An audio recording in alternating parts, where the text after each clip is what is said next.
Assalamualaikum warahmatullahi wabarakatuh. Alhamdulillah, saya Muhammad Mokhtar Abu Bakar sebagai pengurus projek projek pembinaan sekolah Ibn Khaldun. Jadi pada hari ini saya nak ceritakan sikit tentang kemajuan kerja lah, progres di tapak pembinaan. Jadi untuk fasa 2 ni, kerja-kerja pembinaan sedang berjalan sekarang ni ya, untuk kerja-kerja lantai konkrit slab. Dan selepas ini nanti dia akan naiklah tingkat ke demi tingkat untuk superstructure yang akan datang. Di samping itu kita sedang menyiapkan bilik tangki air, merupakan keperluan pihak bomba untuk hose reel dan juga plumbing, cold plumbing bagi fasa pertama. Jadi kemajuan insya-Allah belakangan ni kita nampak mereka sedang memasang plumbing sebelum kita bubur lantai konkrit di ground floor insya-Allah. Itu saja laporan daripada saya.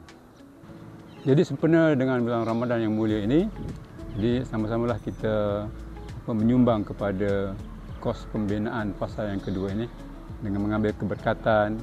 InsyaAllah semoga sumbangan kita akan mendapat amal jariah untuk membina generasi yang kita kehendaki. InsyaAllah. Assalamualaikum.